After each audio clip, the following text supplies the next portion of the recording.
258% DA सहित कुल 7 सूत्रीय मुद्दों को लेकर संयुक्त मोर्चा ने वित्त सचिव से सौजन्य मुलाकात की है। इसी महत्वपूर्ण मुद्दे के बारे में हम इस वीडियो के अंदर विस्तारपूर्वक समझने वाले हैं। नमस्कार दोस्तों, मैं हूं आपका दोस्त लोकेश साहू और आप देख रहे हैं लोकेश साहू यूट्यूब चैनल। आप सभी दर्शकों का हमारे इस यूट्यूब परिवार में बहुत बहुत स्वागत है। दोस्तों, छत्तीसगढ़ कर्मचारी अधिकारी संयुक्त मोर्चा के प्रमुख अनिल शुक्ला जी ने जानकारी साझा करते हुए बताया, आज सुबह मेरी उनसे फोन के माध्यम से बात भी हुई थी।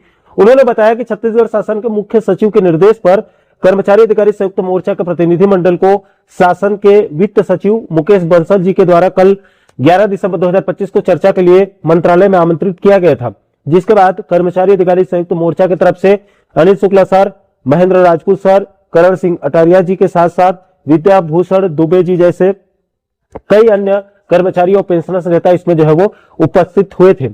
दोस्तों, अनिल शुक्ला जी ने बताया कि इस मुलाकात में कर्मचारी अधिकारी संयुक्त मोर्चा की ओर से प्रस्तुत 7 सूत्रीय मांगों पर चर्चा हुई है और साथ ही साथ एक मंच हस्ताक्षर अभियान के तहत केंद्र के समान डीए और वर्ष 2019 से डीए एरियर्स की मांग को लेकर प्रथम चरण में पूरे प्रदेश से हस्ताक्षरित 16,000 कर्मचारियों और पेंशनर्स के आवेदन की सूची को वित्त सचिव को सौंपी गई है। यानी कि 16,000 कर्मचारी पेंशनर्स ने हस्ताक्षर किए हैं, उसको सौंपा गया है वित्त सचिव को। दोस्तों, कर्मचारी अधिकारी संयुक्त मोर्चा की तरफ से वित्त सचिव को जो ज्ञापन सौंपा गया है उसमें साफ साफ कहा गया है कि 1 नवंबर 2025 को छत्तीसगढ़ राज्य के रजत जयंती वर्ष मनाने की तैयारी चल रही है। यानी कि रजत जयंती वर्ष मनाया जा रहा है। छत्तीसगढ़ राज्य की स्थापना के समय छत्तीसगढ़ राज्य के कर्मचारियों में हर्षोल्लास के साथ साथ सुनहरा भविष्य का सपना था कि छत्तीसगढ़ राज्य प्राकृतिक संसाधनों से परिपूर्ण है, इसलिए कर्मचारियों की स्थिति पहले के मध्य प्रदेश राज्य से बेहतर होगी। लेकिन अत्यंत खेद के साथ कहना पड़ रहा है कि छत्तीसगढ़ राज्य के कर्मचारी मध्य प्रदेश की तुलना में महंगाई भत्ता, वेतनमान और अन्य लाभों से निरंतर पीछे जा रहे हैं। जबकि भाजपा सरकार में हड़ताल के बजाय शासन से समन्वय स्थापित करके यानी कि बातचीत करके चर्चा के माध्यम से मांगों का निराकरण कराते रहा है। राज्य के कर्मचारियों पेंशनर्स की कई मांगों को मोदी की गारंटी के तहत घोषणा पत्र में शामिल किया गया है, जिनको इस रजत जयंती वर्ष में पूरा करने की मांग रखी गई है। दोस्तों, छत्तीसगढ़ कर्मचारी अधिकारी संयुक्त मोर्चा की तरफ से कुल 7 सूत्रीय मांग रखी गई है, जिसको आपको जानना जो है वो बहुत जरूरी है। साथियों, सबसे पहले मोदी की गारंटी का पालन करते हुए राज्य के कर्मचारियों और पेंशनर्स का जुलाई 2019 से समय समय पर अब तक जो महंगाई भत्ता और महंगाई राहत यानी डीए और डीआर का जो एरियर्स राशि काटा गया है इन 5, 6, 7 सालों में, उसको वादे के मुताबिक जीपीएफ खाते में समायोजित करने की मांग रखी गई है, जिसको खुद बीजेपी ने अपने जन घोषणा पत्र में शामिल किया था। उसको पहले नंबर पर मांग रखी गई है।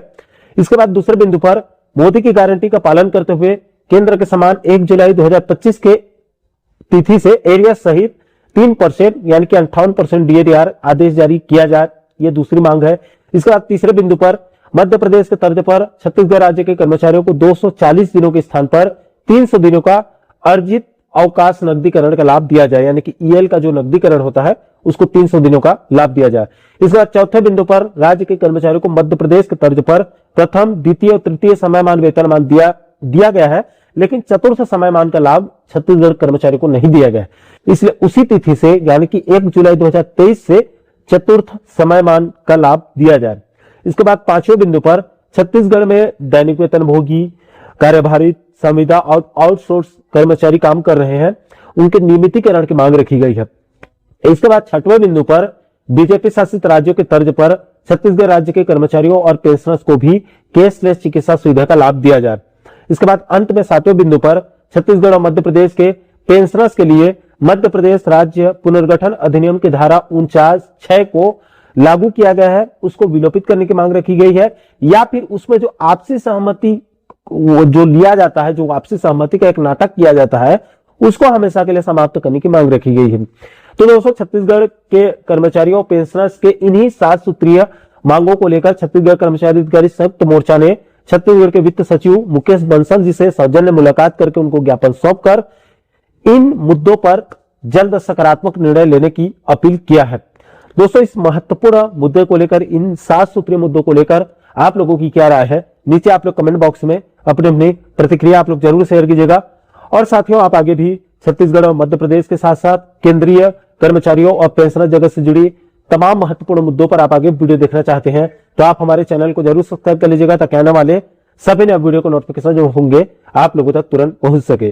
दोस्तों, इस वीडियो में फिलहाल अभी के लिए इतना ही। इस वीडियो को अंत तक देखने के लिए आप सभी दर्शकों का बहुत बहुत धन्यवाद।